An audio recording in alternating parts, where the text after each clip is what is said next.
बोलो जयकारा बोल मेरे श्री गुरु महाराज की जय। सभी प्रभु प्रेमियों से, भाई बहनों से, सत्संग सुनने वालों से भक्ति चर्चा चैनल में सप्रेम जय सच्चिदानंद। आओ हमेशा की तरह आज भी कथा के माध्यम से सत्संग प्रारंभ करते हैं। सतगुरुदेव भगवान का आशीर्वाद हम सब पर बना रहे, जो इस तरह सत्संग से हमें ओतप्रोत करते रहें, हमारा मनोबल बढ़ाते रहें और आप भी सब्सक्राइब करते रहें, शेयर करते रहें, अपने भाई बहनों से भी सत्संग चर्चा साझा करें। ये परोपकार का कार्य है। एक राजा बड़ा ही भक्त था, प्रभु प्रेमी था, साधु सेवी था। उसके यहाँ बहुत से साधु संत आते थे। राजा फिर उनकी बड़ी सेवा करता था। हमें सेवा का मतलब जानना है, सीखना है, सीखना चाहिए। सत्संग का मतलब समझना चाहिए। हम सब सीखने वाले हैं। मैं आपको सुना रहा हूँ तो कोई ना कोई तो सुनाएगा, लेकिन मैं भी आपकी तरह सीख रहा हूँ और अंतिम श्वास तक सीखता रहूँगा और आप लोग ही मुझे सिखाते रहेंगे। प्रभु की कृपा हम सब पर समान रूप से बरसती रहेगी। हम सत्संग से जुड़े रहें और सत्संग को पूरा सुने और प्रेम भाव से सुने। जिनकी कथाएं हम सुनते हैं वैसी कुर्बानी और त्याग तो हम नहीं कर सकते, लेकिन उनको सुनकर अपने हृदय के अंदर भगवान के प्रति भाव तो उत्पन्न कर ही सकते हैं। तो आओ प्रेम से सत्संग श्रवण करते हैं। तो वो जो राजा थे सब संतों की सेवा करते थे। तो एक बार एक महान संत अपने साथियों के सहित उस राज्य के अंदर पधारे। राजा का सत्संग के कारण संतों से बड़ा प्रेम हो गया। जो सत्संग सुनते थे वो सत्संग उनको अच्छा लगता था, उस सत्संग में मन रम जाता था। तो सत्संग सुनाने वाले संतों से बड़ा प्रेम हो गया। वे संत राजा के यहाँ रुककर जब नित्य प्रति चलते तो दूसरे आ जाते, लेकिन वो जो महान संत एक बार आए जिनका हम जिक्र कर रहे हैं कथा के अंदर, तो वो जब चलने लगे दूसरे दिन, तो राजा किसी न किसी बात को लेकर उनको रोक लेते थे कि अभी मत जाओ, 2 दिन बाद कोई त्यौहार है वो करके चले जाना, ऐसे कर लेना, अभी थोड़े दिन और रुक जाओ, ये फंक्शन आने वाला है। तो वो रोज़ उनको रोक रहे थे, अभी 1 हफ्ते के बाद में गांव में ये होने वाला है, ये होने वाला है। तो इस प्रकार रोके रखे थे और संत कहाँ रुकने वाले हैं। लेकिन फिर भी राजा बड़ा साधु सेवी था। प्रेम में बहुत ताकत होती है। भगवान भी उस प्रेम के कारण ही दौड़े चले आते हैं। हमने बहुत सी कथाएं सुनी है, आपने बहुत सी कथाएं सुनी है। तो ये भी इसी तरीके से समझें कि जो न रुकने वाले संत थे वो रुके हुए थे। और आप देखो कि इस तरीके से आज रुक जाओ, कल चले जाना, अभी मत जाओ, तो 1 साल और कुछ महीने बीत गए संतों को वहाँ उस राजा के पास रुके हुए। एक दिन उन संतों ने निश्चय कर लिया कि अब यहाँ रुके हुए बहुत समय बीत गया, तो निश्चय किया कि कल अवश्य हम यहाँ से चले जाएंगे। राजा के रोकने पर किसी भी प्रकार रुकेंगे नहीं, ये निश्चय कर लिया अपने मन में।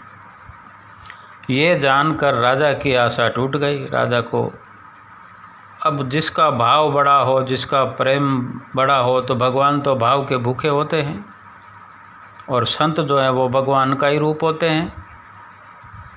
भाई भगवान का ही प्रसाद बांटते रहते हैं, जगह जगह पर जाकर सत्संग सुनाते हैं, भगवान की महिमा सुनाते हैं, तो वो भगवान का ही रूप है, भगवान ही उन्हें भेजते हैं।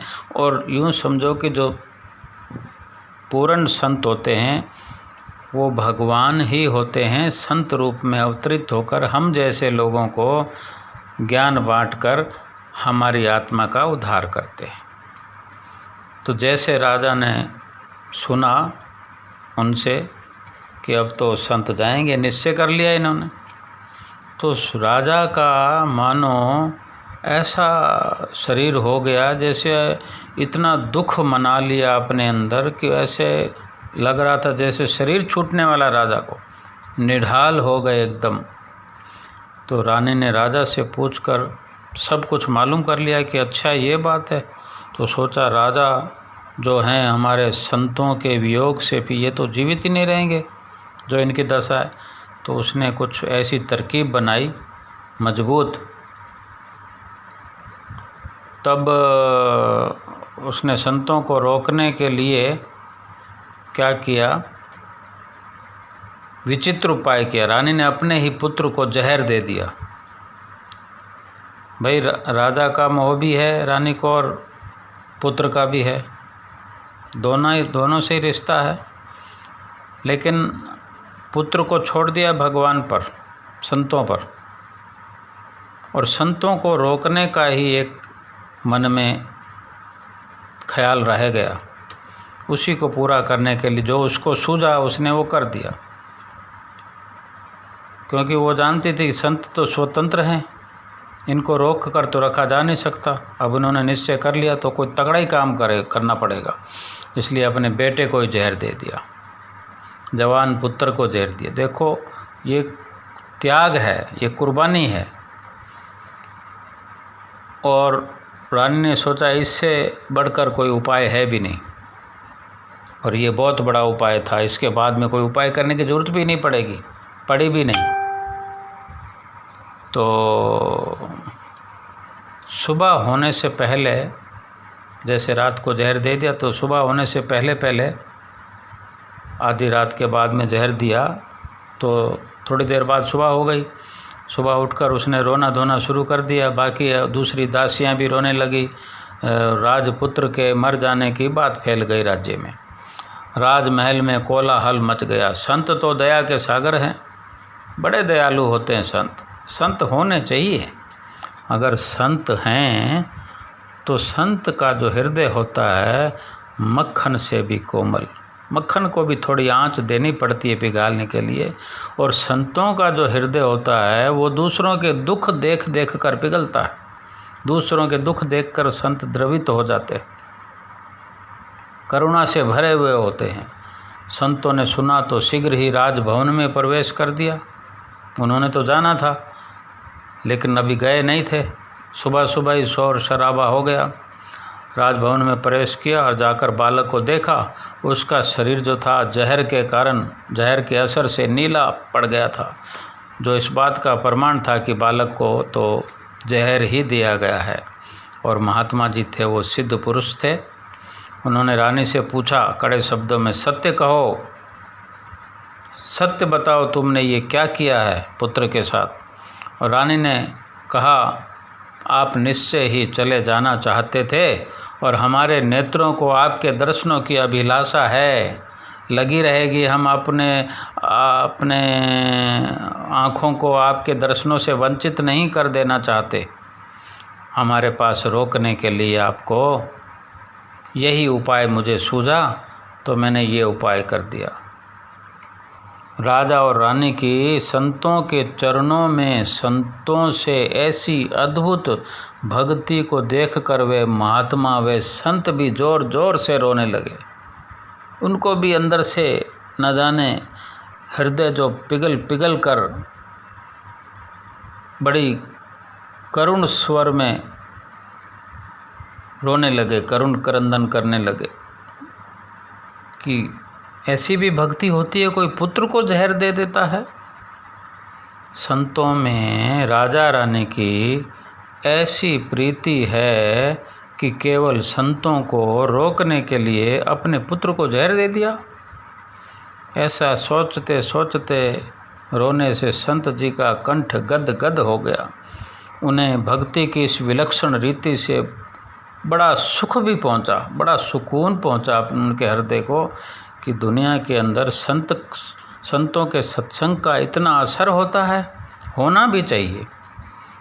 और जहाँ होगा ऐसा असर तो वहाँ का दृश्य कुछ ऐसा ही होता है। इसके पश्चात महात्मा जी ने भगवान के गुणों का वर्णन किया, भगवान की महिमा गाई, भगवान से प्रार्थना करी और हरि नाम के प्रताप से बड़ी सहजता से बालक को, बेटे को, राजा पुत्र को जिंदा कर दिया। उन्हें वो स्थान बहुत अच्छा लगने लगा कि जहाँ पर इतनी भक्ति है वहाँ तो भगवान स्वयं ही रहते हैं, वहाँ रहने में क्या हर्ज है। अपने साथियों को जो जाना चाहते थे, संतों के साथ जो दूसरे संत थे वो जाना चाहते थे, उन्हें विदा कर दिया। और जो प्रेम रस में मगन संत जन थे, वास्तव में संत थे, वो उन्हीं संत जी के साथ रह गए और वहीं पर कुटी बनाकर वहीं पर सत्संग शुरू हो गया। जिसको सत्संग सुनना हो तो संत तो सत्संग सुनाने के लिए होते हैं। इस घटना के बाद महात्मा जी ने राजा से क्या कहा, सुनो कि राजन, अब यदि हमें आप मार मार कर भी भगाएंगे तो भी हम यहाँ से भागेंगे नहीं, यहाँ से हम जाएंगे नहीं। ये होता है प्रभु का प्रेम, प्रभु का प्यार, प्रभु के सत्संग से लगाओ। प्रेमियों, सोचो, अच्छी तरह से विचार करो कि इंसान का इस संसार से जाने वाला संगी साथी कोई है दुनिया में? पुत्र, स्त्री, भाई, बहन, माता, पिता, धन, सम्मान, कोई अंत समय में साथ देने वाला है? दुनिया की कोई वस्तु स्थायी है कि जिसका कभी नाश नहीं होगा? सारी की सारी सृष्टि जो है क्षणभंगुर सृष्टि की रचना है, नाशवान है। जो उपजियो सो बिन सहे, परो आज के काल, नानक हर गुण गाई ले, छाड़ सगल जंजाल।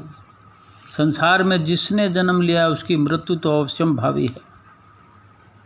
केवल मालिक की भक्ति अमर है, शाश्वत है, स्थायी है और वही इंसान का साथ निभाती है। ये सत्संग है, यही इंसान के साथ रहता है, यही परलोक तक जाता है। ये सत्संग के क्षण, सत्संग के पल, सत्संग का समय इकट्ठा होकर हमारे साथ जाता है और हमारे आगे के लिए सहायक बनता है। जन्म मरण के चक्कर से छुटकारा दिलाने वाली क्या है? सुखों की खान, ये सत्संग की धारा है। बिछड़ी हुई आत्मा को इष्ट से मिलाने वाली, आत्मा को परमात्मा से मिलाने वाली ये सत्संग कथा है। ये परमात्मा में आत्मा को एकाकार करती है। महापुरुष तो, संत महात्मा सत्संग में यही तो समझाते हैं कि दिल की आंखें खोलो, ज्ञान विचार से सच्चाई के रहस्यों को समझो कि संसार में किस चीज़ को स्थायित्व है, कौन सी चीज़ स्थायी है, जड़ है या चेतन। सब की सब विनाश की ओर बढ़ते हैं। एक मकान जो आज बना है थोड़े दिन बाद गिर जाएगा, गिरेगा कि नहीं गिरेगा? नहीं तो हम गिर जाएंगे, इसका कोई भरोसा नहीं। पेड़ पौधे उगते हैं, हरी भरी डालियाँ झूमती है, लहलहाती हैं, कब सूख जाएं। इसी प्रकार ही इंसान का जीवन है। माया की चकाचौंध में 4 दिन की चांदनी में मोहित हो जाता है, मद माता इतराता फिरता है। मृत्यु का थपेड़ा एक क्षण मात्र में अपना ग्रास बनाकर इंसान को निगल जाता है। संतों की वाणियाँ यही तो सुनाती हैं। अमर शाश्वत जो है वो मालिक का सच्चा नाम है, वो सत्संग में मिलता है, संतों की शरण मिलता है। जब से सृष्टि की रचना हुई यही अटल सिद्धांत है। भक्ति ही सत्य वस्तु है। यदि सत्य वस्तु को पाना चाहता है इंसान, जीवन सुख स्वरूप बनाना चाहता है तो सत्य वस्तु से प्यार करे और सत्य वस्तु के लिए कुर्बानी तो करनी पड़ेगी, कुर्बानी तो करनी पड़ेगी ना। ऐसे तो इतनी जो इंसान का साथ देने वाली है वो चीज़ यूं ही नहीं मिलती। लेकिन ये अलग बात है कि कुर्बानी क्या करनी है, झूठी चीज़ों की करनी है। अगर रानी ने अपने बेटे को जहर दे दिया तो बेटा कहीं गया तो नहीं, संतों ने जिंदा कर दिया, भगवान ने वो चीज़ वापस दे दी। भगवान किसी का कर्ज रखते हैं? भगवान के लिए हमने किसी चीज़ का त्याग किया हो, भगवान के सत्संग के लिए हम थोड़ा बहुत त्याग कर दें तो भगवान हमारा हक रखता है? क्या हमें भगवान पे भरोसा नहीं? अगर भरोसा है तो सत्संग के लिए कुछ न कुछ छोड़ देना चाहिए, वरना संसार को तो पूरे को छोड़ जाना चाहिए, जाना पड़ेगा। सत्संग के लिए कुछ छोड़ दें, ये त्याग है, कुर्बानी है।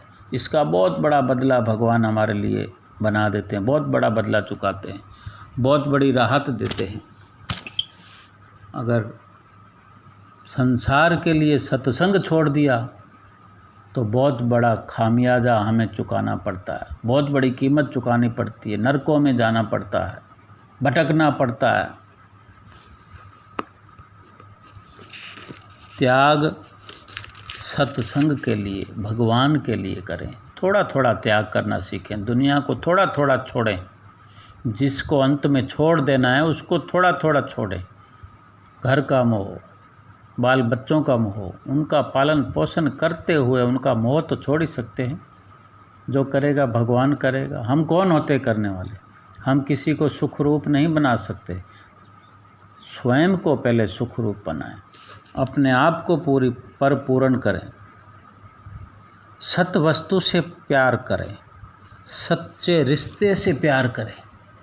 ऐसी कौन सी चीज़ है भगवान के नाम के बिना जो हमको सुख रूप बना सकती है? ये आप जैसे प्रेमी जन जिनको सत्संग की तलब है, सत्संग की तड़प है, सत्संग का स्वर्णिम अवसर जिनको मिलता है, जो इनके साथ जुड़ते हैं, हर किसी को ऐसा संयोग नहीं मिलता। कौन ऐसा सत्संग सुनना चाहता है? जो भगवान के प्रेमी होते, आप जैसे विरले विरले कोई जिनको मालूम है कि सत्संग से बढ़कर त्रिलोकी के अंदर कोई चीज़ नहीं है। एक एक श्वास की कीमत जिनको मालूम है कि त्रिलोकी से बढ़कर है। भगवान रामचंद्र जी की, महाराज जी की रामायण में लिखा है, श्वास श्वास में नाम जप, वृथा श्वास मत खो, ना जानो कि अंत का यही श्वास ही हो। न जाने ये आखिरी श्वास हो, फिर दुनिया तो पड़ी रहेगी, लेकिन इस आखिरी श्वास में भी राम का नाम जप लिया, ये साथ चला जाएगा। राम का नाम साथ चला गया तो पूरी दुनिया साथ जाएगी, क्योंकि जहाँ पर राम का नाम है वहीं पर सृष्टि है, वहीं पर त्रिलोकी है, वहीं पर भगवान है। वो सब कुछ हमारे साथ में ही है। जो भगवान के साथ खड़ा है, बोलो संसार की कोई चीज़ बाकी रहेगी? लेकिन जो भगवान का राम छोड़ देते हैं, भगवान को दरकिनार कर देते हैं, संसार के पीछे भागते हैं, तो संसार तो मिलता नहीं है। जो सच्चा नाम है भगवान का, उसको हमने लिया नहीं, संसार के पीछे पड़े तो संसार हमारा बना नहीं। जैसे संत फरमाते हैं, सतनाम कड़वा लगा, मीठा लागा दाम, दुविधा में दोनों गए, माया मिली न राम, सियावर रामचंद्र की जय, सतगुरुदेव भगवान की जय। बोलिए जयकारा बोल मेरे श्री गुरु महाराज की जय।